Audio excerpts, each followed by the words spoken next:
Hey everyone, welcome back. This is chapter 13. In this chapter, we're going to be discussing like what disease is, how we kind of study disease, signs and symptoms of diseases and everything like that, and how diseases are transmitted, that big picture concept of all of that we can apply to most of the diseases at once. So that's what we're going to be doing in this chapter. Let's go ahead and dive in. The topics we're going to be focusing on for this chapter, we're going to discuss the role of the normal microbiome. And I keep talking to you guys about the microbiome. That's just, the normal microorganisms that live on and in the, our human body, and where they come from and everything like that. And pathogens and how the infectious cycle works, and signs and symptoms, like I was saying before, and what the difference is between a sign and a symptom, Koch's postulates, and we're going to talk a little bit about epidemiology. An important thing to know for that is the difference between incidence and prevalence, which we will get into. Infection is a term that refers to a condition in which pathogenic organisms will penetrate host defenses, enter the tissues, and multiply. Essentially, if that organism isn't supposed to be growing there, and it is, that's an infection. It doesn't necessarily have to be producing any symptoms or notable damage at that point, right? So an infection is just like a growth where there shouldn't be. A pathologic state is a cumulative effect of damage caused by infection. Disruption of tissues and organs will be some of the effects of that, and then that can be what results in disease. Disease itself is any deviation from health, from what you think would be a normal, healthy state for that organism or human beings. Any deviation from that in a negative way, non-beneficial way, is what we would consider to be disease. So diseases aren't just caused by infections, right? Not just caused by microorganisms. We know that you can cause disease by having poor diet. A good example of that would be scurvy. They didn't get enough vitamin C, and so they ended up getting scurvy. And then, we realized that sailors and stuff on the sea that didn't get enough vitamin C, that were getting scurvy, could be administered, limes or something to help supplement that vitamin C loss, to stave that off. And there's other ones as well, niacin deficiencies like pellagra and everything. So those are dietary based ones, and we have genetically based ones. You could just carry the gene for breast cancer, for example. That's a genetically based disease. And then aging, our cells, they just don't hold up as well over time. They're not made to hold up indefinitely. Every time that your cells divide, your chromosomes actually get shorter and shorter and shorter in a way. It's a little more complicated than that, but that's, you can't do it forever. So that's the idea with that. And then so that's disease in general, but then we're focusing mostly in this course on infectious diseases, of course, because infectious diseases are generally caused by microbes. Those are disruption of tissues and organs, a deviation from health that is caused by the, infection with microbes that shouldn't be in those areas, or overgrowth where they shouldn't be overgrown. So what is normal biota? Normal biota, that's what we're referring to when we're talking about the normal things that would be living on or in your body. These are what we also call resident or indigenous biota, or normal flora. All of that the normal microbiome, all of those terms are referring to that same thing, just the normal microbes that live in and on your body. So an important thing to remember about this, what kinds of microbes. Now, if this was a question on the test, which you might, listen here. If this were a question on a test and I were to say something along the lines of, list four kinds of microbes that are part of the normal biome of people, then you would want to say these four. Bacteria. Oh, good. I didn't put the pen on. That's my favorite. You guys know I have to do this on every single talk. All right. So you want to do bacteria, fungi, protozoa, and viruses. Those are the big four. So remember those four: bacteria, fungi, protozoa, and viruses. Those are the ones that will be constituents of our normal microbiome. Now, those four aren't necessarily everywhere all at the same time. So we don't have necessarily any of that in our brains. The brain should be relatively sterile. But anyways, we're going to get into that a little bit more later. So when we're talking about creation of disease and infection and everything like that, how do we become infected? Now, I'm not talking about how the microbes get in. We'll get into that in a second, but when they are establishing themselves, where did they originate from? So we could have normal resident microbiota, stuff that's normally on our bodies. And some of those could be in a situation or develop, they could be in a situation where they can overgrow an area due to injury in the area or something like that. They could be in a situation where they have developed a resistance to a drug, or they have achieved some sort of virulence factor, which we'll talk about what a virulence factor is. It's a very important term in this course. And virulence factor is anything that helps that microbe cause the disease, essentially. But they got some sort of advantage, and then, or the other, microbes started around them, started dying off. So now they can just fill in the spots, their blank spots or whatever. There's some sort of situation where they can start to overgrow. That will lead to an infection. Infection, remember, is going to be growth where there normally wouldn't be. That can lead to disease. Disease is presentation of, any sign or deviation from what is considered healthy or normal for your body. So in a bad way. So that's one way we can get an infection, right? So that's coming from within us, the microbes that were already there. Then we have other microbes that are coming from outside of us. These other microbes can just like not have any interaction with us. That's what it's talking about with transient. We just kind of like, they're there and they're sitting on the table over there. We didn't really interact with them, and they wasn't really involved with us at all. They didn't grow on us. They didn't infect us. They're just around us in our environment. Who cares? So that's one, what transient's talking about. When we're talking about an infection in this case, if we are talking about, like, if you have a cut on your hand and we're in microbiology lab and you spill some staph on you and it gets into your cut and it causes an infection, because normally you wouldn't, maybe you as an individual wouldn't have had staph on your hand, and definitely not deeper in the tissues, that staph could grow within that tissue and that will cause an infection. And if you've got any sort of like development of negative side effects like inflammation or necrosis, which is dying of the tissue, or pus or anything like that, that would be negative, or even spreading of the infection to other tissue, or unable to be controlled in some way, then that would be the disease aspect of that, right? So that's microbes coming from outside of your body.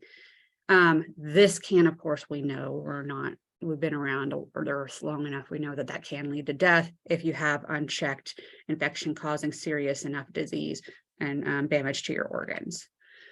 So there's this thing called the Human Microbiome Project. I'm not going to go through the details of it, but essentially they are looking at,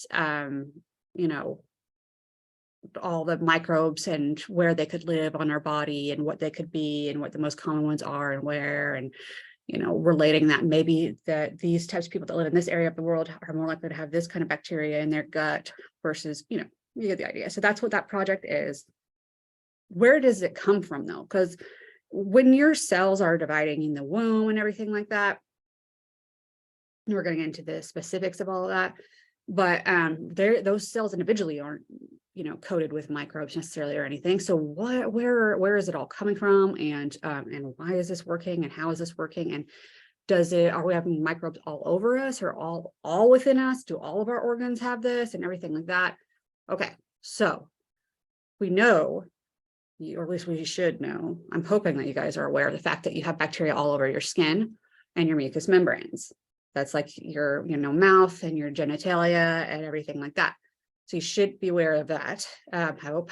Then the upper respiratory tract, we're talking about like, the throat upwards. That's what I'm talking about there. We know we have bacteria in that. Yeah, in your sinuses, you better know that you have bacteria in there. The outer portion of the urethra, of course, it comes into contact with the environments.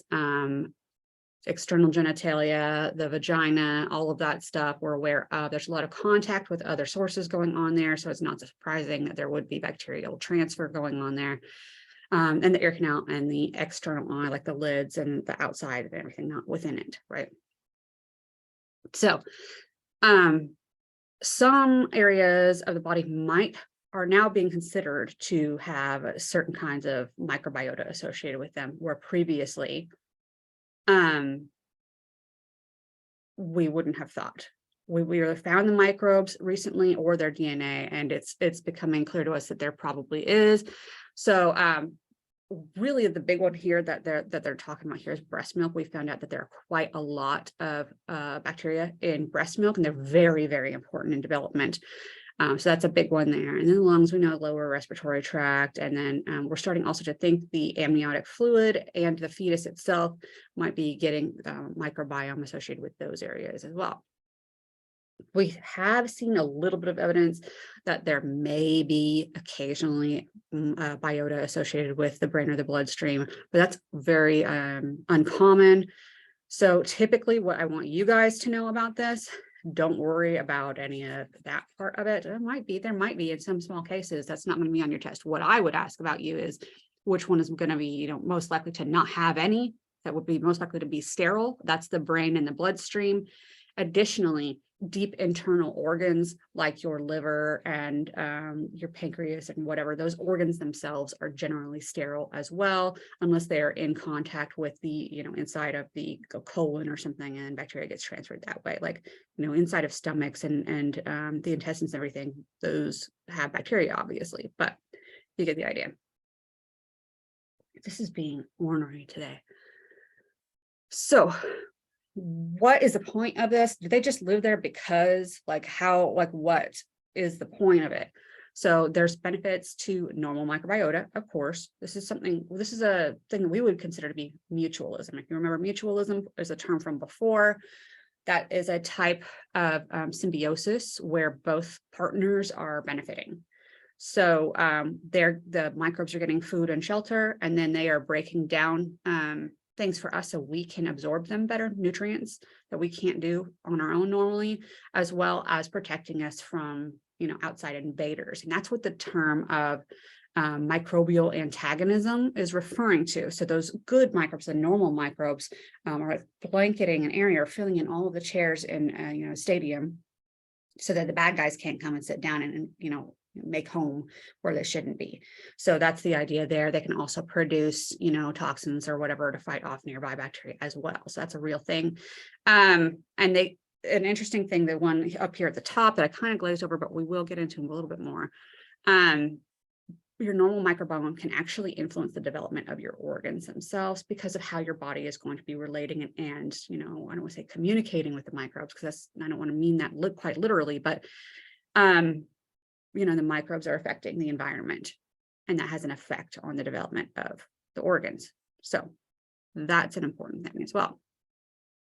Here's some ideas of how that biome can influence your facets of your overall health, and not just like what we typically think of with the gut biome, breaking down your food and giving you nutrients. We know it does that, right? We know they break down the food and give us nutrients. And we know now that they also are, like I said, taking up the seats so the bad guys can't sit down. That microbial antagonism, we're aware of that. But we have also noticed that differences in the gut biome have been linked with heart disease, asthma, autism, rheumatoid arthritis, even thoughts, moods, and the propensity for mental illness. That's been a big one lately. Your gut biome, essentially think of it this way. The microbes that are in your gut, if you have, A, B, and C microbes, and I only have the C microbes, and that is something, not everybody has the same ones. So based on their exposure, based on their diets, based on everything like that. So let's say, we eat similar diets, but we have different microbes. I'm getting different nutrients than, you are based on your micro, thing. So that could influence the development of your brain. There could be, factors involved in byproducts of that and how your body is dealing with that and reacting to that and developing because of that. That can influence how your body literally develops as you are growing and as you continue, to age. So that can affect mental illness. I think that is pretty cool and terrifying at the same time. These little things that could have been happening your entire life could have been, altering who you are to this very day. So, and causing you maybe the problems that you're having. I don't know. So we have these normal bacteria and viruses and protozoa and fungi that live on our bodies. When do they become a problem? Like, how do they become a problem? They live there normally, they're beneficial to us. So can they become a problem? How would they become a problem? Everything like that. Yes, of course they can. Well, I just told you in previous slides, maybe not in this talk, but in other talks, that people can harbor C. diff normally, like that's a normal thing. Or E. coli, like I have E. coli in my gut. Not everybody does. Some people, 4% of the population has Staphylococcus aureus on their skin normally. So it's just part of the normal biome for those people. So when do those become a problem? So here are some factors that can make you susceptible to infection by pretty much anything, not just the normal biome, but also things from the outside as well. Increasing your susceptibility to infection overall, your age, your immune system gets weaker as you age, genetic defects in your immunity, and obviously acquired immune problems like AIDS, pregnancy, or even like cancer can affect that as well, having cancer. Pregnancy lowers your immune system. Your body is focusing on making a baby and not protecting itself as well. Underlying diseases like cancer, liver malfunction, diabetes, you're not as healthy, you can't fight off infection as well, chemotherapy and immunosuppressive drugs to control maybe your, autoimmune diseases and stuff like that. Physical and mental stress. We know that the more stressed out that we are, the more likely we are to get a cold or something like that. That's a pretty common one. And if you like work out too hard and your body's trying to recover from that, I mean, like, I'm not talking about you went for a run that day. I'm talking about like you really pushed yourself pretty hard. That can put a lot of strain on your body to recover from that. And then your immune system can be lowered and, more likely to get, a cold or something. And then having another infection can also increase your likelihood of getting another one on top of it. A secondary, that's what we call secondary infection. So the term endogenous infection, that's an infection that is caused by microbes that are already in the body. So the ones that aren't your normal growth stuff. If it comes from within you and it was already there, then that is an endogenous infection. Anything that comes from outside of the body, that's going to be exogenous, exo being outside, right? So an exoskeleton is an outside skeleton, that somebody might wear if you were in futuristic sci-fi movies. Just think of it that way if that helps. Endo is the inside. Right. So this can occur when the normal biota is introduced to a site that was previously sterile. The example that's giving us is a very common one, introducing E. coli into the bladder, resulting in a urinary tract infection. Normally, E. coli should not be present within, that urinary system, not within the urethra, definitely not within the bladder.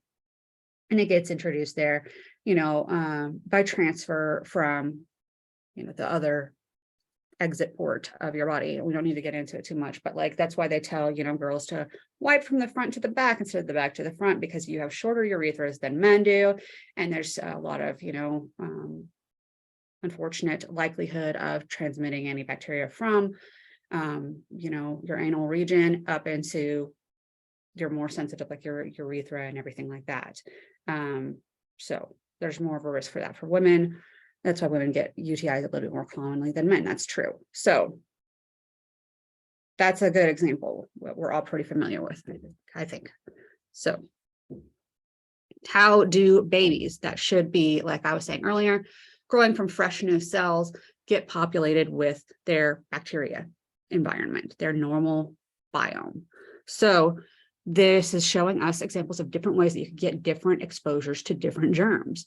Essentially, you could be born vaginally and get exposure to the bacteria from that area of your mother's body, the vaginal bacteria and the bacteria associated with the genital area and everything else in that kind of area. Whereas if you're born by C-section, you'll still get exposed to bacteria, but they're going to be bacteria from on the skin and not the same bacteria. Could be some of them the same, but you'll have different stuff involved, maybe viruses that you wouldn't have been exposed to if you had been born vaginally. So that's an example of some differences that could occur there. You could have differences if you are fed from formula versus if you are breastfed, exposure to different bacteria there. So that can affect your biome as well, but that's kind of where it's coming from. This is your initial exposure. And then anything else in your environment as you're continuing to go on kind of affects that as well. Right, so colonizing that newborn. So now we've got kind of exposure initially. We also think that there might be a biome kind of in utero already, like in the amniotic fluid, that could be affecting this as well. I don't like all text slides like this. Sorry. I have to actually like look through and see what I was going to talk about on these. Right. So this is a good point down here where the breast milk containing around 600 species of bacteria, 600 different species of bacteria. So I'm not talking about 600 bacteria in, one sip or something. I'm talking about, there's a lot more than that. There's 600 species of them. So they can digest sugars that babies can't. They can break that down and make it easier for the babies to deal with whatever milk and whatever they're ingesting. And so bacteria can break it down and get food, and then they break it down and make it easier for the baby, and the baby can use nutrients from that as well. So that's the idea there. So the sugars will be broken down and used by the healthy gut bacteria, and they'll take up residence there, and they'll be happy there. And then the breast milk might be necessary for maintaining the healthy gut microbiome for the baby until it gets starting to get exposed to foods that can help promote that as well. So if you aren't breastfeeding, that's okay. You still want to expose your baby to all these bacteria, have them have help, digesting things as they are getting older, sugars that they wouldn't be able to, I'm just saying the same thing over again, sugars that they would not be able to digest on their own otherwise. So when you're buying formula, you want to look for probiotics, which are the bacteria, and then prebiotics, which are things like those sugars that we can introduce to help those bacteria grow and want to take up residence in your baby. So you want a little bit of combination of both of those, prebiotics with probiotics, to help give your baby a normal gut biome if you are unable to breastfeed or give them breast milk. Give them a healthy gut biome. These are some tables that are going to show you some common bacteria that grow in certain areas on the body, and I'm not going to go through these.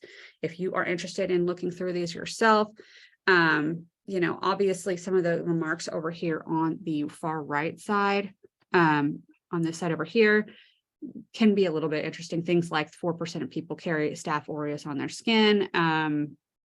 And different what microbes are more likely to be where and why and how. That's that sort of stuff over on the side. I'm not going to be too specific on you guys knowing that stuff, but be aware of the diversity and the fact that these areas would have bacteria. Because if I ask you guys later on, does the respiratory tract in the lungs, do the lungs themselves ever have their own microbiome? And you should be able to let me know, yeah, it does.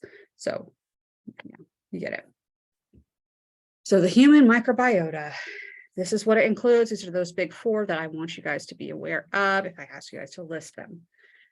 Which of the following do not normally contain a microbiota of their own? We know the skin does. It's going to be the liver and kidneys because we know the vagina does, and we know that the upper respiratory system does. If you guys were unsure at all about liver and kidney and you're like, oh, we didn't talk about that, you should at least be able to look at skin and vagina and upper respiratory and be like, okay, well, duh, those do. So, deduce your answer from that.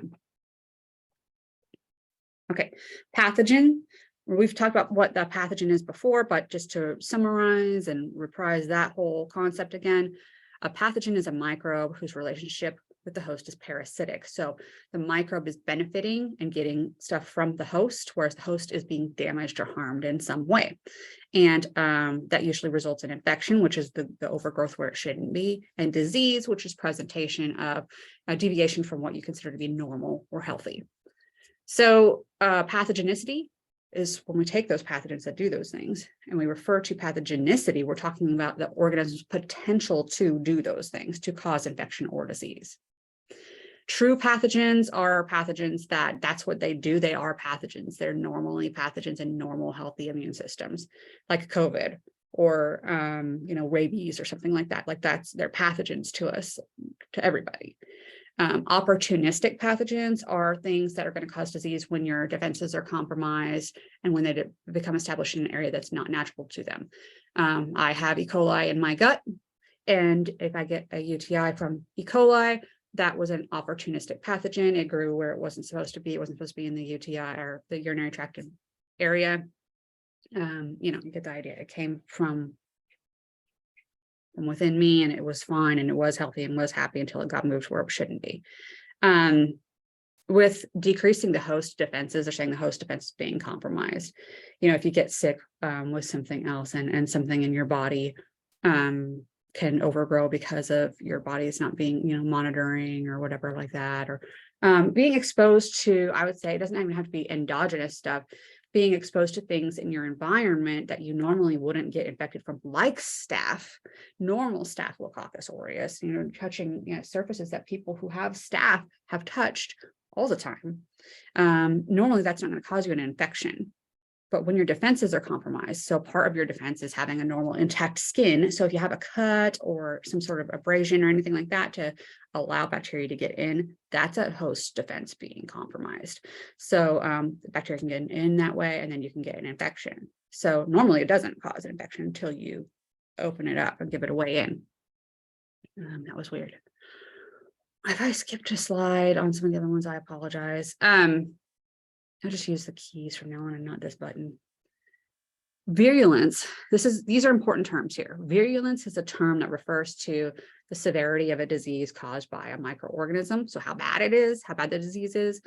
A virulence factor is anything that microbe has that allows it to cause a bad effect in the host. So damage and anything like that. So disease, what we would see is presented as disease. So anything that allows it to do that and to cause infection, establish infection and cause disease, those are virulence factors. So you're like, okay, well, what do you mean exactly by that? Some bacteria have capsules, which is that sugary, like we call it a glycocalyx and stuff like that, sugary coating on the outside of bacteria. It can be pretty thick.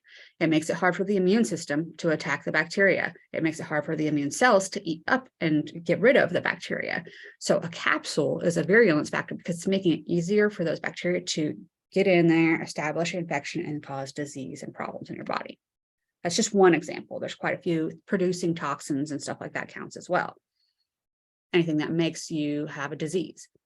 So infectious dose is a term referring to the minimum number of microbes required for an infection to proceed. Some microbes, you might only need one, like some viruses, you might only need one virus to cause an entire infection in your whole body.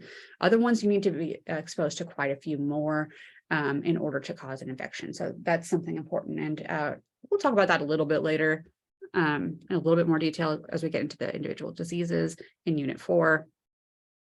Moving on, biosafety levels.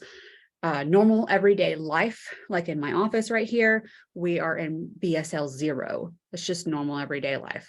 Okay. If we go into the microbiology lab that we work in this course, that is a BSL 1. BSL 1 is, we have procedures in place to keep everything clean. We do wear lab coats. We're not required to wear gloves though. We're working with microbes that could potentially be infectious to people with poor immune systems, if it wasn't, well contained and stuff like that. But in general, we're talking about things that are pretty tame, right? Things that typically don't cause disease in healthy people. In biosafety level 2, we are talking about agents that we know do cause disease. In my previous job where we did food testing, we were routinely working with Salmonella, Campylobacter, E. coli, all that, I already said Salmonella, I was going to say it again, but all that sort of, sorry, I got an email, all that sort of stuff. So we know those cause disease. We know they can cause disease even in healthy people. So, but they're not extremely infectious, just having them out and creating an aerosol. Maybe if you accidentally didn't sterilize something quite well enough or whatever, it's not so much of an issue, but you do want to wear gloves. You do want to have extra safety precautions and cleaners and everything like that. So, and maybe even test the environment for contamination and everything to be sure that you're not going to spread it to other areas. BSL 3, you're going to take that even farther. These are diseases that could potentially be inhaled and cause disease when inhaled. We do work with HIV in this sort of a setting. If you were to aerosolize a blood sample from a patient, you wouldn't want to breathe that in, right? That could potentially enter in your body through your mucous membranes, potentially.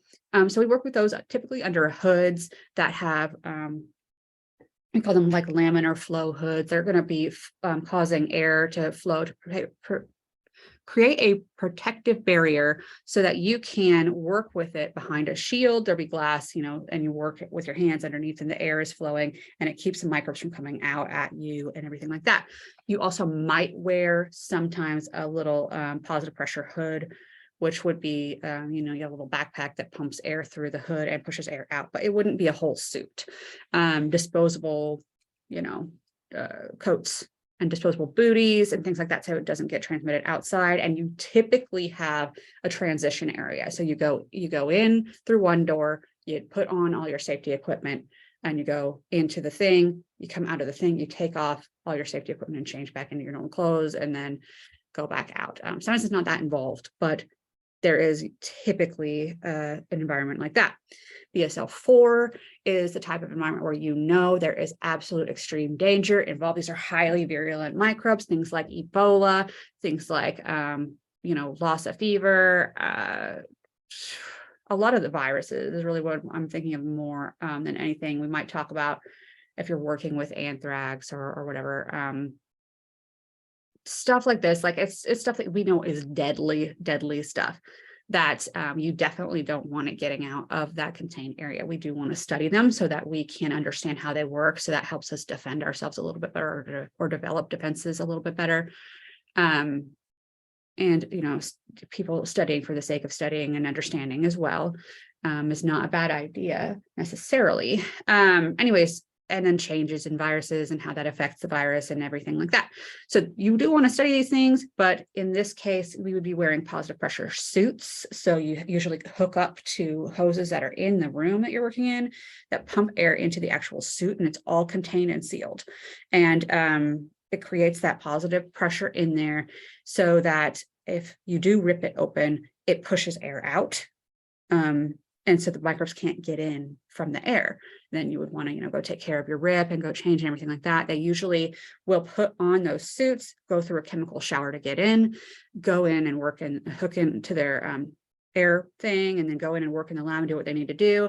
And then when they need to come out, unhook from the air thing and then go into the decontamination room, and then they get coated with another chemical shower, and then they can go back into their area where they're going to take off the suits and change back in and whatever. And usually the areas that I have seen and worked with the CDC with, where they had the BSL-4s within the BSL-3s. So you had to go from one into the next, and then that sort of exchange area or ready area, you go through that before you go into that next little area. And they also had like retina scans and all that, cool junk and all that. But yeah, super, contained.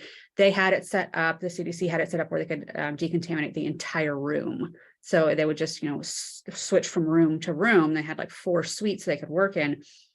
And they would have like 1 or 2 active at a time, and then they could switch rooms and then decontaminate that entire room. They'd only work in a room for like a certain amount of time and just decontaminate the entire, sterilize the whole room with like, gases and stuff like that, what we were talking about before. So cool stuff, I guess. I don't know. I know about that stuff. If you guys are interested, I will be happy to talk about it with you. Portals of entry are the way that microbes get into our bodies and cause infection. These are usually through the skin and the mucous membranes. Remember, exogenous is an infection that was caused by microbes that originated outside the body. Exo is outside. That's from the environment, from other people, from animals that you've touched. And then endogenous, it was already existing on your body from your normal microbiome. Or you could have had a silent infection, which is like you had microbes growing where they shouldn't have been, but they weren't causing symptoms, and now they are. So ways to get in. You guys should be pretty familiar with this stuff. How do you get in through the skin? Abrasions and punctures. How do you get in through the gastrointestinal tract? Food and drink, it's been contaminated. How do you get in through the respiratory system? Through the oral and the nasal cavity, typically is the most common way to get in. How else would you get in the respiratory system? Now that I'm thinking about it, you can't, unless you never mind. Anyways, right. So through the oral and nasal cavity, literally breathing it in or being exposed to something that you have put in those areas that should normally maybe not have been breathed in. Urogenital, we're going to have sexually transmitted infections. And then of course, in those areas, we can just have transfer from the GI system from feces into that area as well. So that's a common way. In birth, we know of the placenta as being an exchange organ between the mom and the baby. So we can have transfer of infections from the mother to the baby through that interaction. So TORCH is a acronym that we're using to refer to common infections that can be spread to the fetus or the neonate in the womb. Toxoplasmosis, which we're talking about as being a parasite, we typically think of being transmitted through like cat feces or whatever. And then other diseases like syphilis, Coxsackie, varicella, zoster, which is chickenpox, HIV and chlamydia, sexually transmitted diseases are a pretty big deal. Rubella, cytomegalovirus, which they test for if you are a blood donor, and they don't want to give that to anybody who is pregnant that hasn't had it already, or to babies themselves, can be deadly to them. And then we have herpes simplex virus. Herpes is actually extremely dangerous for neonates. So we talked about how viruses will kind of encounter the host, right? So the next step is going to be how they attach. So we got in, we entered into our host. Step 2 is going to be attaching and like establishing ourselves there. Like, how are we going to stick onto this? Because everyone just washed away or whatever. So that's what we're talking about with adhesion. Adhesion is literally referring to, adhering. How the microbes are going to gain a foothold onto the cells that they're trying to infect, or the tissues that they're trying to infect if they do that. So whatever compartment of the body they do that in. So Fimbriae can allow bacteria to attach to the surfaces of host cells. Capsules, like I was saying before, is like a sticky, sugary coating that's pretty thick. That can allow them to stick to the outside of the cells and allow them to kind of hide from the immune system. And then viruses have these special spikes we had mentioned in, was that chapter 6? I think it was. Anyways, whatever chapter it was about viruses, they have spikes on there that match specifically with receptors on the host cells that allows them to kind of latch on. So how are we going to survive the host defenses when it wants to fight back? As we are humans, we have quite a developed defense against this sort of a thing. We would want to have, a pretty sophisticated way of fighting off potential invaders, because we have a lot of different ways things can get in. We have a lot of area to cover, a lot of stuff that we need to protect from. So we do have a pretty intricate immune system that helps us fight off infections. Our first line of defense is the phagocyte. Phagocytes kind of police areas. They are white cells that engulf and destroy pathogens with enzymes and antimicrobial chemicals. Literally have little packets called lysosomes that are in their cells waiting to be used. This phagocyte, phago means eat. So I do want to definitely have you guys understand what these are, because we're going to talk about them a lot in the next few chapters. So phago means eat, and a site is a cell. So they're eating cells. So they're going to come up to like bacteria or other invaders and engulf them. That's like eating them, like a big old bite on them. And they're typically a lot larger than these are. Obviously, if it's a worm or something, we're not going to eat the whole thing. But typical bacterial infection or viral infection, we can come up and eat the thing up. And then those lysosomes that contain all those deadly chemicals just chilling out, waiting to be used, come and fuse with that new little vesicle we just made and break it down and then get rid of it. And then we can use those parts to actually signal cells that we have a problem, that these are not supposed to be here and these are bad guys. And that'll come up in the next few chapters. But some bacteria have virulence factors, and a virulence factor, remember, is anything that helps the bacteria cause a disease in the host. Some of them have anti-phagocytic factors as their virulence factor. It helps prevent them from being eaten up, like the capsules, which we had mentioned previously. Okay, causing the diseases, we're coming back to that idea of the virulence. I told you guys we were going to talk about virulence factors a lot, and I wasn't joking, and this is not the end of it, believe me. Virulence factors can include the following: structures, products, or other capabilities that allow the pathogen to cause infection in the host, adaptations that a microbe might use that gives it an advantage for establishing its place in the host. And they can also help determine the degree of the tissue damage that can occur by, infection with that microbe. So they can do all sorts of sort of things based on what type of virulence factor and microbe we're talking about. And microbes can have several different kinds of virulence factors in one microbe. And they can differ from, strain to strain. Some strains have this toxin, some strains have this other kind of toxin, can be different. So anything that helps them cause the disease, that's what we're talking about here in step 4, is causing the actual disease that we see presented when you are having an infection. Okay, so this is just saying the same stuff over here on the right, just to help you guys, keep that in mind. Here we have exoenzymes as number 1. Number 2, we have toxins. And number 3, we have blocking phagocytosis. And that's using the capsule that we're showing here so that they can't be eaten up as well. The phagocyte just can't eat it up as well. And there's reasons for that. But so number 1 and number 2. So exoenzymes are enzymes. So they're proteins that break down other molecules. That's what an enzyme is. Exoenzymes are produced by, invading bacteria or protozoans or fungi or whatever. They can produce enzymes that can break down our cells, or in the case that we're showing over here, maybe the extracellular matrix, which is what holds the cells together to one another. So it can break into other compartments that way, dissolving that sort of link. Then we have exotoxins, which can affect what the cell maybe is doing itself. Things like exotoxins, an example would be like tetanus toxin. So these bacteria secrete this toxin called tetanus toxins, why you get the tetanus vaccine. And what it does is it basically essentially makes it so that your body cannot relax the muscles. So the muscles can't relax. They contract, but they're stuck. They cannot relax. And so, that can cause lockjaw, that can cause death. Like you would die by suffocation because your diaphragm can't, get air for you anymore because it's stuck. So that's a toxin. They're not good. So talking about exoenzymes here, secreted by bacteria, fungi, protozoa, and the worms, which I keep forgetting about. They're going to break down and inflict damage on the tissues themselves. Typically, we'll see, redness and swelling and, edema, which is, fluid buildup and everything like that as a result of a response to breaking down of these tissues. That can also weaken the host barriers and cause the infection to get worse or lead to secondary infections, which is infection by another organism that's taking that as an opportunity to, infect you when it normally wouldn't. So which of the following is not an exoenzyme? And I know you guys probably like, how would I know? But honestly, one of these things is not like the other. And that is your answer. And also it says toxin. So it's not an exoenzyme, it's a toxin. So it's going to be A.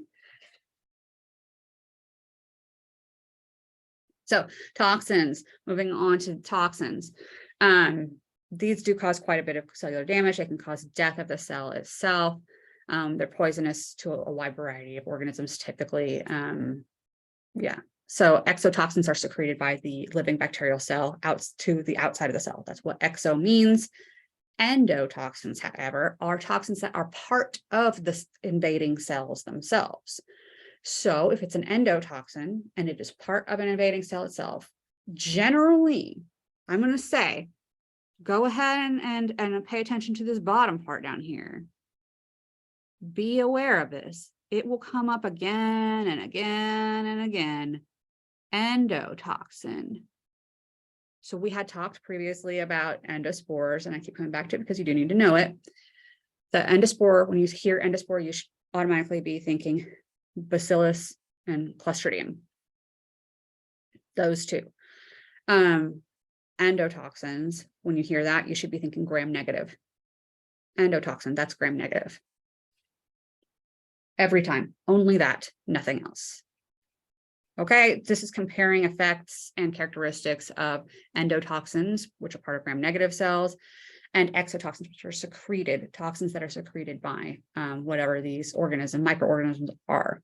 Okay, so if you want to go through these, you can a little bit, the kind of differences and whatever, but I'm not going to get into the specifics right here. Bacterial toxins, here we have a secreted toxin that can break down blood cells. That's called hemolysis. Hemo being blood, lysis being breaking down blood cells, right? So in patient A, here we have the patient A written over here. We didn't know what kind of, illness they might have. So we go ahead and streak it on this blood auger plate alongside some things that we do know.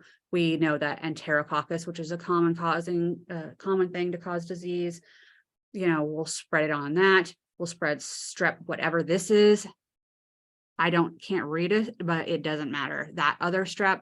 And then this one is strep pyogenes, which is a very, very big, important one that we have. It causing a lot of different kinds of diseases. If you have strep throat, typically it's strep pyogenes, Streptococcus pyogenes. So we can see here that the growth, which is this sort of yellowy dot, which by the time you guys are watching this video, you will know what bacterial growth looks like. So I don't know why I'm explaining it to you right now, but whatever, just in case you jumped ahead for some reason. You can see clearing around the growth, right? So it's clearly there is not red underneath it, like what you see with the enterococcus. When you look straight at it, you can kind of see where the growth is, but there's no clearing. And then over here with this other strep that I don't know what it is, you see a change in the appearance of the red cells in the media. It's usually a greening. So it usually turns green. So those are all different kinds of reactions of what we might expect. So beta hemolysis is clearing around the growth. Alpha hemolysis is when it turns greenish. And I don't know why, I don't know.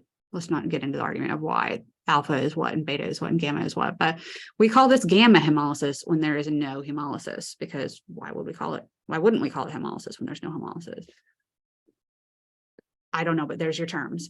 But so yeah, I think always a beta being the one that clears. And alpha is in this case, the one that doesn't clear, but it does cause a reaction.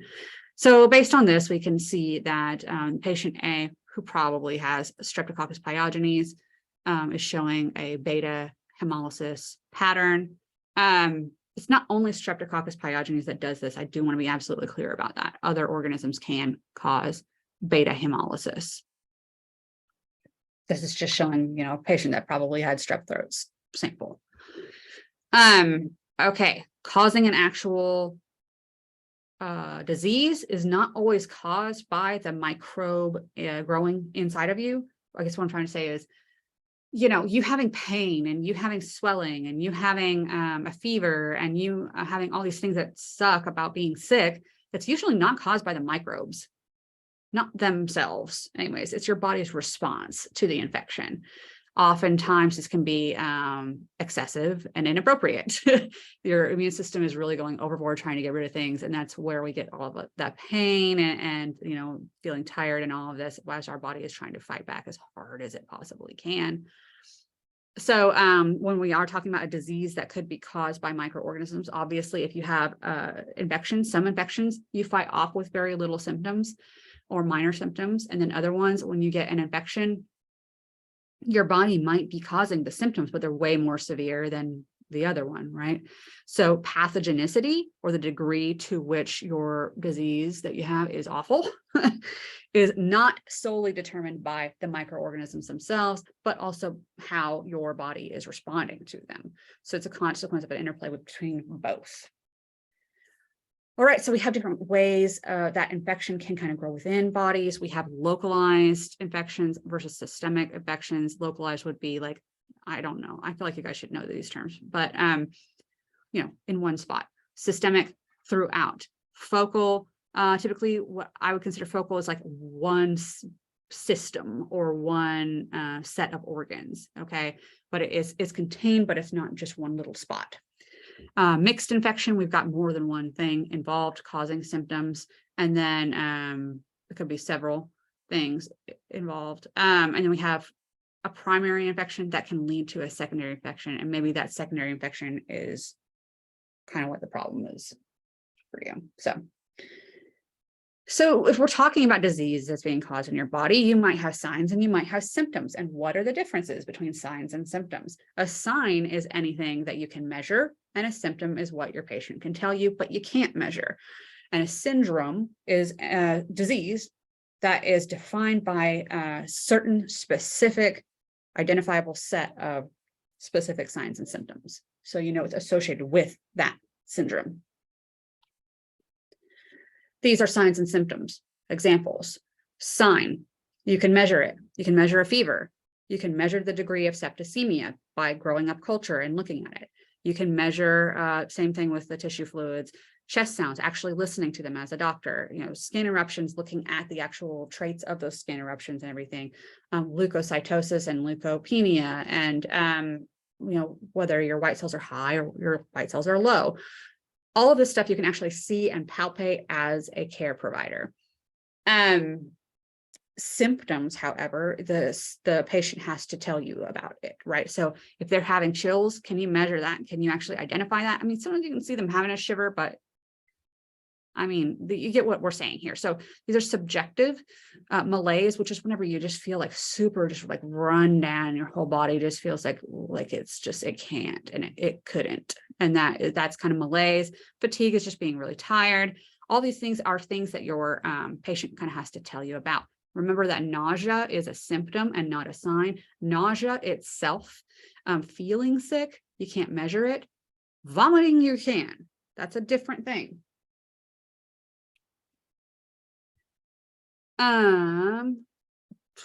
Inflammation is often one of the earlier signs of an infection. It's due to the initial response of the immune system, and it can continue as the immune response continues. Edema is just referring to fluid that's building up in an area due to that. We have granulomas and abscesses, usually walling off of an infection, and then lymphadenitis is swollen lymph nodes. All of those are signs of infection that we're pretty familiar with. Leukocytosis. Leukocytosis is an increase in the level of the white cells in your blood sample. So increase. So leuko, always think of this. If you see leuko, you're going to think of white cells. Cytosis, we're talking about an increase in them. Penia, we're talking about a decrease in them. Septicemia, when we have a kind of growth of bacteria within the bloodstream, actual measurable growth. Bacteremia, we have bacteria in the bloodstream, but not growing. Viremia, we have viruses in the bloodstream. I felt like we were supposed to talk about, okay, never mind. So anyways, which of the following is a symptom and not a sign, right? So symptoms are subjective. So which of the following would we consider to be subjective?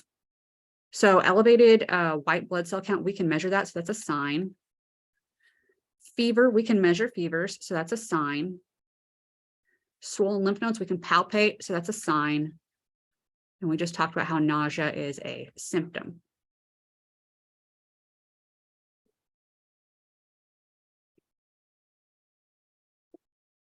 So you can have an infection, obviously. I feel like this one is also a pretty obvious statement, but you can have infections that go unnoticed. Maybe you're not having symptoms, or you didn't know they were there, or stuff like that. Maybe there's no pain or anything apparent about wherever that infection is going on, So that would be an asymptomatic, subclinical, or inapparent infection. You're infected, but you're not having disease. Remember, disease is that deviation from health that you notice. It says most infections are attended by some sort of a sign, some sort of measurable thing. When you get to wanting to look for it, you can identify it via that sign, but you may not have noticed it as a patient. So so we've grown up, we infected our host, we caused bad symptoms, we caused disease, and we talked about virulence factors involved in that. So now we're done. How do we get out of the host and spread to somebody else? These are some of the different ways you can get out: coughing and sneezing, insect bites, removing blood and transferring it to somebody else, skin cells, open lesions, urine, and feces contacts, right? So these are some of the common portals of exit that you could take as a microbe to infect somebody new. When you are sick and you have an illness, you can have certain conditions like a latency period. That's just where your infection is dormant. Essentially, it can come out later on and become active and produce disease again. A good example of this would be a herpes infection. You have outbreaks of, the vesicles and the rash associated with a herpes infection, and then it clears up because you take your Valtrex or whatever, and then, it goes away and you don't see it for a while. You get stressed out later and it pops up again. True with cold sores is also caused by herpes virus. Sequelae are long-term or permanent damage to organs that are caused by these infections or tissues. So a good example, let's see if I can think of something.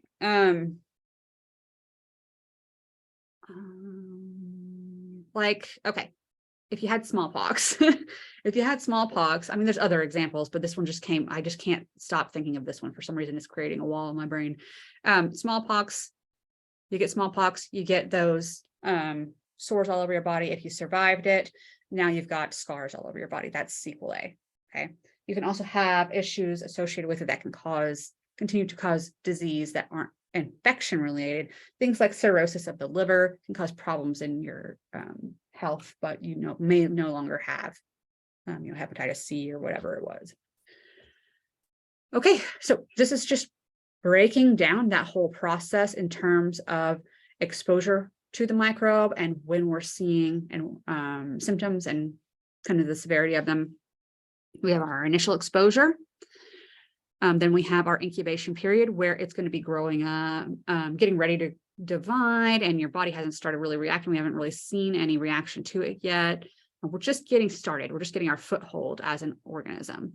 Next, we have the prodromal phase. This is where we have, or stage, it doesn't really matter. This prodromal period where we will have our first identifiable symptoms. Then the period of invasion is where we see the height of infection. This is just the worst of it. And then at some point that's going to plateau. It's not going to get any worse anymore, but it'll stay bad for a little while, typically. And then it'll start to die off. When the symptoms start to go down, this is the convalescent period. So this is where the symptoms decrease. The next slide has a written out version of this. You can think of this in 4 stages if you like to, because technically 1 and 2 are kind of together, but whatever works for you. So you have your incubation period where coming into contact and having growth period, prodromal period. We're having the first notable symptoms that you would identify, the period of invasion, the worst of it, the convalescent stage, the decline. So moving on to how we're going to be transmitting things. Reservoirs are a permanent place where infectious agents reside, whether that is within our population or outside of our population. A source is something that is distinct from a reservoir. It's just the thing that the disease in an outbreak came from. And a carrier is somebody who is sheltering a pathogen or an organism that may be sheltering a pathogen and not know it. Typically, they don't have any concerning symptoms. You probably have been a carrier at some point in your life. You either may have had something and not had symptoms, which is being asymptomatic. You may have only been incubating a new thing that you just got infected with and you didn't have any symptoms yet, but you are infected. So this is no symptoms yet, but you would later. This is just straight up no symptoms. Convalescence, where you are declining. You thought you were doing better, right?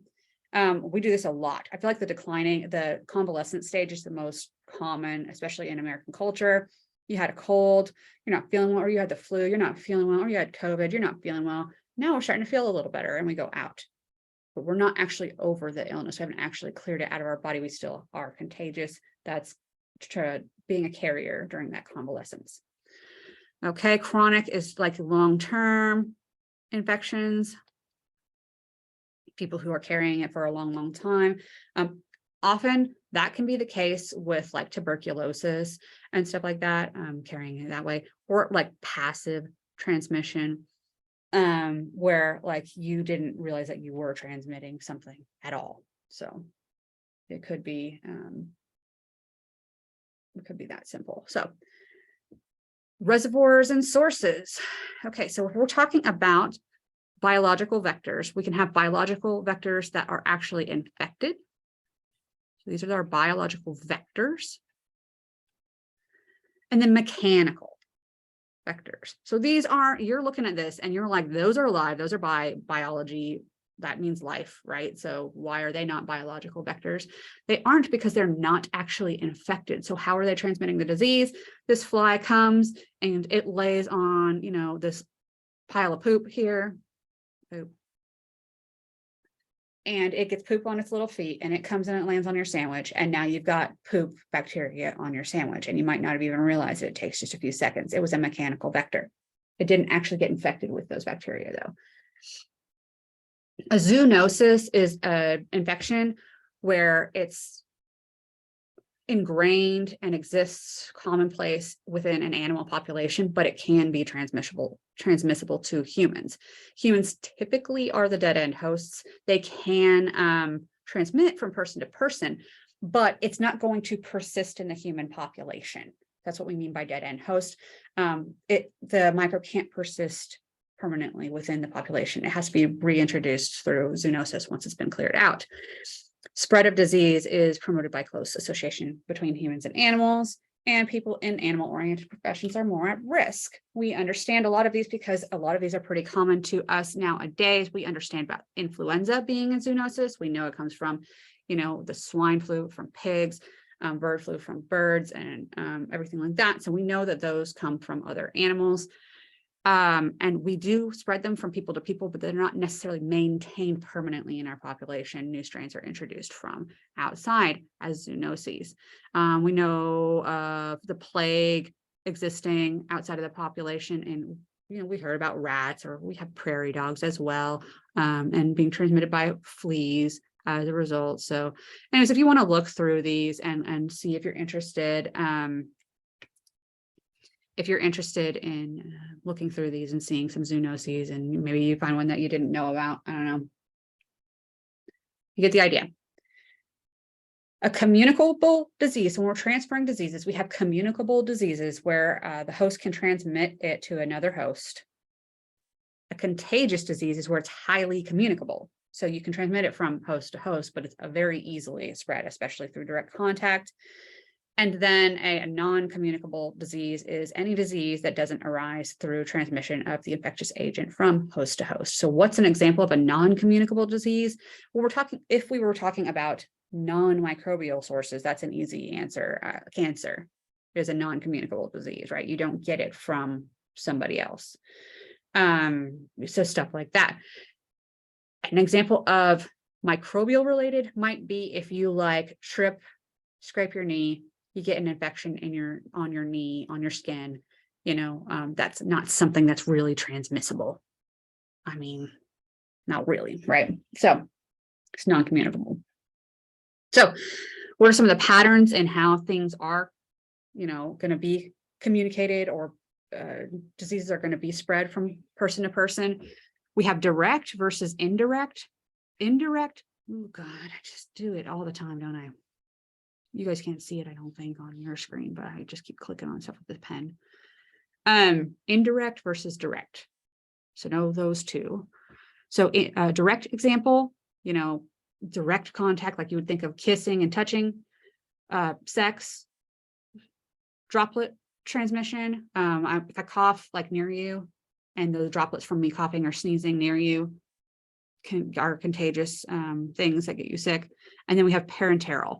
These are punctures, things like dirty needles, things like insect bites, anything where we have puncture of the skin and we're getting to the insides through the blood, you know, and then that is what is containing the thing that how we're going to spread it. Okay. So those are the three big ones in there. Contact directly, droplets, and then, you know, parenteral penetrations. Okay. Actually breaking the skin. Okay, so the indirect ones, the biggies here, we have the fomites and we have the food, water, and biological products. A lot of times, fecal oral routes are involved in these. So food, water contamination via somebody not washing their hands well, touching your food, or dealing with your water, or the water itself could be contaminated from sewage or whatever. So that's the idea there. And then the fomite is something where a physical object is the vehicle. So you cough on your hand, you go hold a doorknob, that bacteria and whatever viruses gets transferred onto the doorknob, and then somebody else comes and touches it, and they touch their face and they get sick, right? The doorknob itself is not actually infected, right? It's just serving as, it's not normally has any associated bacteria with it if it's left alone. So that's why it's a vehicle. That's why it's called a fomite. It's a very important term that will come up later often. Droplet nuclei, essentially dried droplets, very microscopic, dried droplets that can sit in the air for a lot longer period of time. This is typically an issue with like tuberculosis. And then aerosols, like if you have, in this case, they're talking about rodent feces or rodent urine, and you're sweeping and it becomes airborne that way. That's what they're talking about, making something become aerosolized. But yeah. Don't know what I want to say about it. I think so. I feel like I'm missing something, but I don't know what. All right, non-living reservoirs. These are where microbes have adapted essentially to any habitat on the entire Earth. So microbes could exist in a non-living area, but we can still come in contact with them in those non-living areas. And so non-living areas, I mean, I'm talking about like, if you go into the lake and you get an amoeba in your brain, that's a non-living reservoir, right? That's what I'm talking about there. So they exist out in the biosphere, but they're not associated with an organism necessarily harboring them. So that's a non-living reservoir. Okay, so most of these are going to be saprobes that aren't going to cause harm to people. Do you guys remember what saprobes are? They break down dead things. So we talked about a vehicle. It's anything that's used to transmit infectious agent, and then any non-living thing. A fomite is one of those. It's a vehicle that is an inanimate object that harbors and transmits pathogens, but it's not a continuous source of infection. So often things like doorknobs and, the mouse or this stylus or whatever. Oral fecal, pretty aware with this one. You're not washing your hands. You go to the bathroom and then you touch somebody's food, or you have sewage or something like that. So water and soil both can harbor microbes that can make people sick. We talked about that a little bit with that lake quip or whatever. And also with introduction of sewage into the environment when it's not properly treated. The air itself around us can also serve as a medium for suspension and dispersal of droplet nuclei, those dried particles, and then aerosols, like we were talking about, sweeping up with feces or rodent feces or dried bits of whatever, right? So those can be issues as well. We have the droplet nuclei being the residues from dried stuff from your nose and whatever. Like we already got into this, in aerosols being suspension whenever we're sweeping something up. They can be in moisture as well, like if literally like an aerosol, like if it were to get sprayed somehow, that's considered an aerosol as well. Sometimes if you are having like your loop on your little inoculation loop on these guys, and you put it into your flame and it has like a lot of stuff on it, you'll see it sort of like out. That's an aerosolization. I'm not as concerned about it anymore. Okay, healthcare associated infections, HAIs. These are also known as nosocomial infections. These are infections that are typically associated almost exclusively with healthcare settings, such as hospital stays. These are like pneumonias that are associated with hospitals. You get pneumonia out here in the community-based pneumonia. Pneumonia is caused by typically different bacteria than hospital-acquired pneumonia. Honestly, like true story there. more likely to get MRSA in a hospital than you are pretty much anywhere else. C. diff, more likely to get that really anywhere else than anywhere else. You're definitely going to get that in hospitals. So that's what we're talking about. The term of medical asepsis is trying to prevent spread of the infectious agents, whereas surgical asepsis is trying to keep things as sterile as possible because we have to go into the body where there may not be any microbes at all. We don't want to introduce things there. An infectious control officer is somebody who implements proper practices to contain the likelihood of spreading infectious agents within that hospital that they're working in. They could also be somebody that is working with like epidemiology. So not just within a hospital, but also like a community. So trying to prevent spreading outbreaks and stuff like that. Yeah. And tracking the outbreaks and trying to figure out where they're coming from and making sure it's not getting worse and that we're containing it. Universal precautions. Most of us who have worked in any healthcare situations are aware of what a universal precaution is. These are things like barrier precautions, which include gloves and like a lab coat or, you know, a gown, whatever you're wearing. Even scrubs count, depending on how dangerous whatever you're working with is.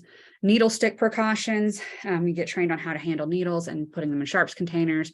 Dealing with dental pieces, like if somebody's just scraping somebody's teeth, you don't want to get their bloody gum juice into your hand when you accidentally hold the dental handpiece incorrectly and poke your hand.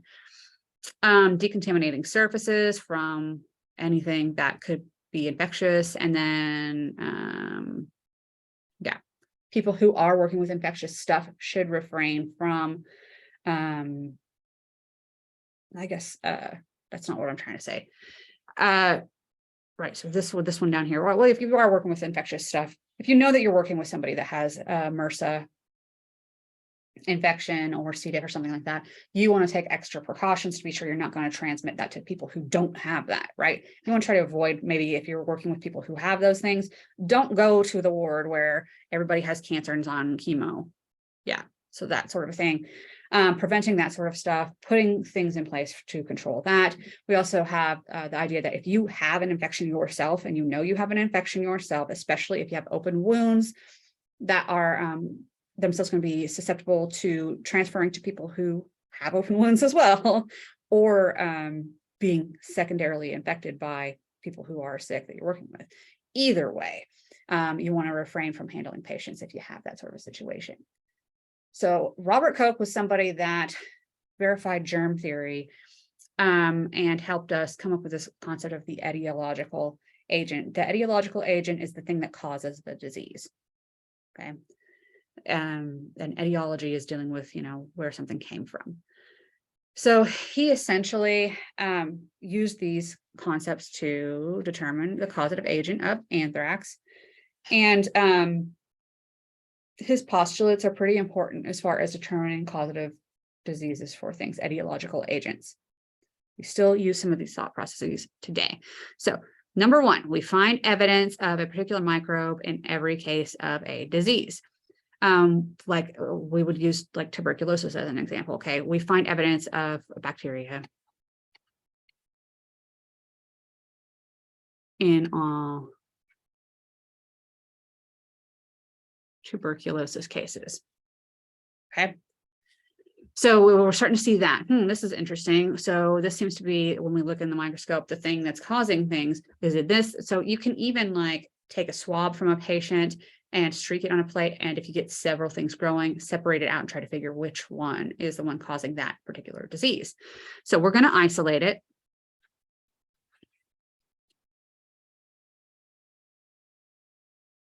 And then, so number one, I would call this, I don't know, hypothesize cause. The bacteria, this bacteria, in specifically that one, is causing all these cases of what we're calling tuberculosis. Just go ahead and streak it out. We get a couple of different kinds of colonies growing. We can look at them under microscopes. We can do DNA analyses and whatever to try to determine how we would classify these, right? So now we've isolated them and we've got specific traits and characteristics about them and learned about them. And then we've noticed that when we put purple into animals, so we will inoculate. That's number 3. So we hypothesized what was causing. We isolated it, number 2. Number 3, we're inoculating a new organism. It gets the same symptoms, we get the same result that we have in our patients. And then when we go to isolate from those secondary and kind of patients, I don't want to call them patient, but organisms, then we get the same agent. So let's confirm.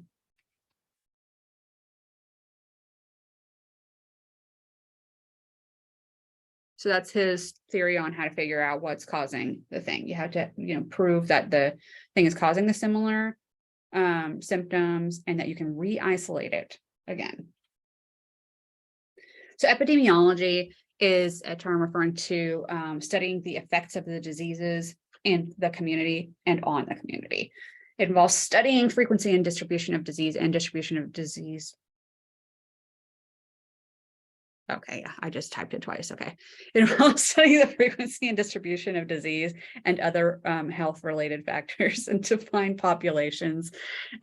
Just looking at all the factors dealing with the disease, trying to find patterns, how it's spreading, how we can assess it essentially to stop it from spreading.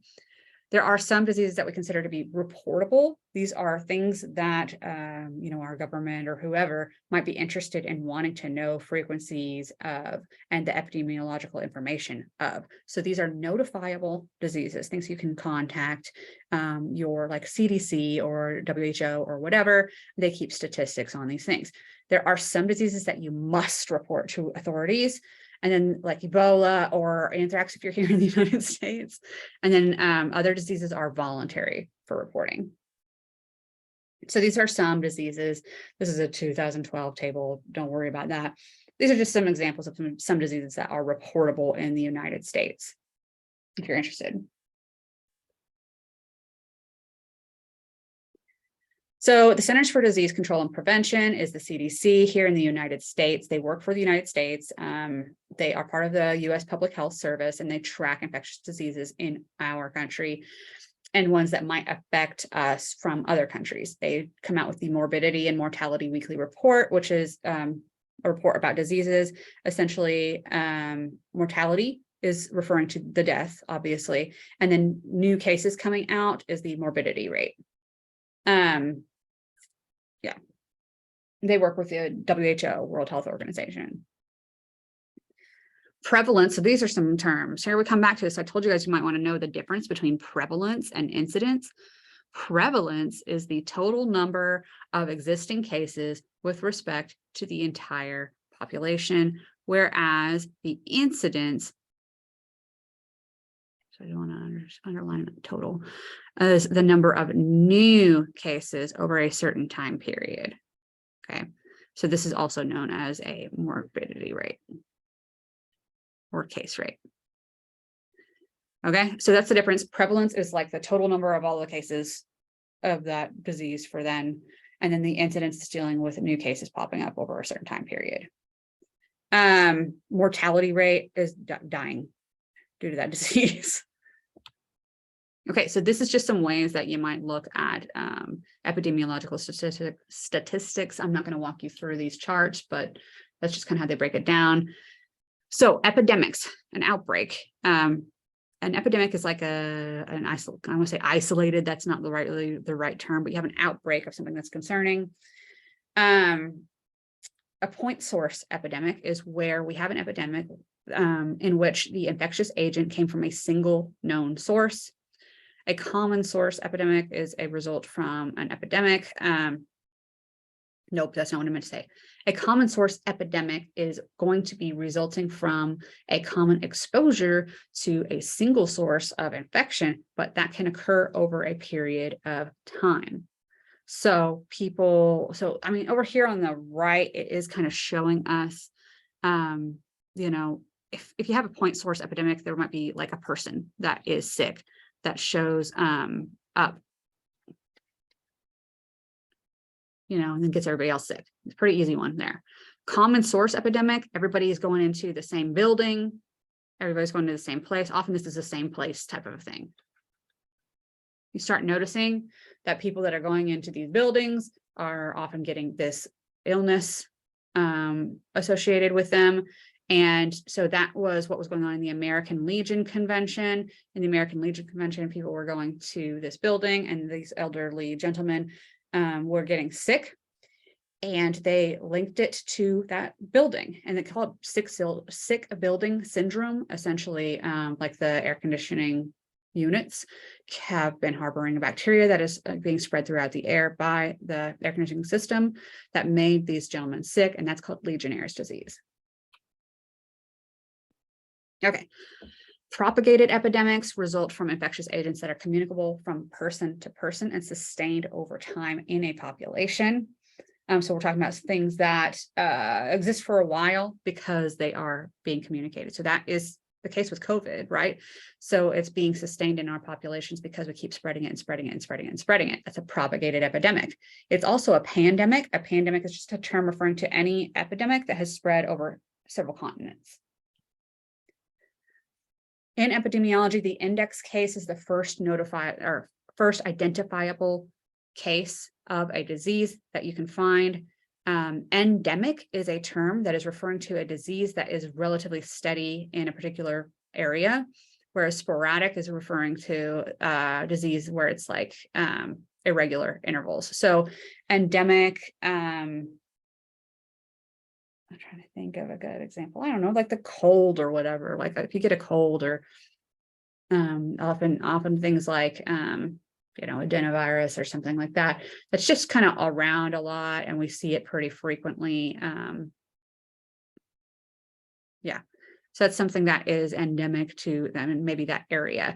Or even if we were to look at, there's certain diseases that might be exotic to us that are endemic to those specific areas, like dengue or something like that. Okay, anyways, sporadic disease, that's like if we were talking about dengue coming here, or if we were talking about rabies, that should not be happening, right? So if we get a case of rabies, we might be concerned about that. That would be a sporadic incidence. Okay, increase in infectious disease incidence. Did we miss something? No, we didn't. Okay. We have emerging diseases. These are things that are kind of newly identified. They haven't been around since always and forever. But when I talk about always and forever, I'm talking about like the plague, guys, right? I'm not talking about like, we think of HIV as being around for a long time. It came out in the 80s and whatever. But it hasn't been around compared to the plague or smallpox, right? So that's what we're talking about with newly identified microbes, new diseases. They haven't been around since like hundreds of years ago. That includes SARS and of course COVID, which is related to that. And then new strains. Each time we get a new strain of influenza, that new strain is, an emerging disease. Re-emerging diseases are things that we had incidents of. We see them die out or they get controlled for a while, but then they're coming back out again, sometimes after a long period of time. Tuberculosis is probably the prime example of this. Tuberculosis is a huge problem even today. Right now, you don't think of it because you don't hear about it here in the United States as much, but in other countries, tuberculosis is a severe issue. Something like a third of people are actually infected with positive test for having Mycobacterium tuberculosis. And being carriers, and most of them don't have symptoms, but like a third of the world. Think about that. Bioterrorism, we know what that is. That is whenever, your government or whatever is using microbes as a weapon, essentially, and using disease as a weapon. And agroterrorism is a similar concept, using a disease as a weapon against like your livestock and your agricultural businesses. That can be detrimental to populations as well. Okay, the rapid increase in incidence in a localized geographical region. Okay, so rapid increase in a localized geographical region. Endemic is something that is kind of always there. I don't want to say always, but kind of always just hanging out. It's common. Pandemic is over continents. And then sporadic is a random outbreak. So if we have a rapid increase in the incidence of a disease in a localized geographical region, that's going to be an epidemic.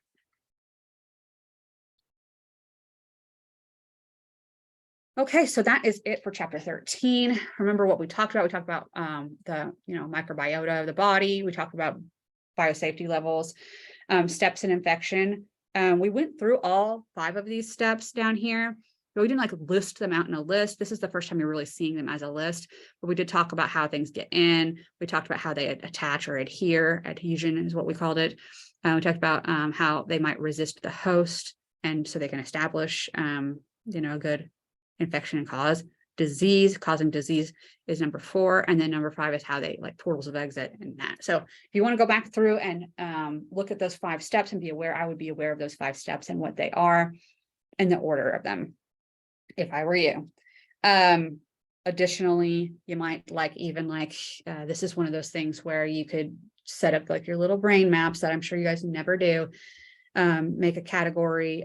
This paper says entry, this paper says attachment, this paper says resist host, and then like sort things out based on what category you think they are. Make a pile of cards and mix them up and organize them. If that's something you like to do to study, that would be a good a way to break down a lot of that stuff. Signs versus symptoms. Signs are measurable, symptoms are subjective. Sources of pathogens, where they're all kind of coming from, not specifically, but you get the idea.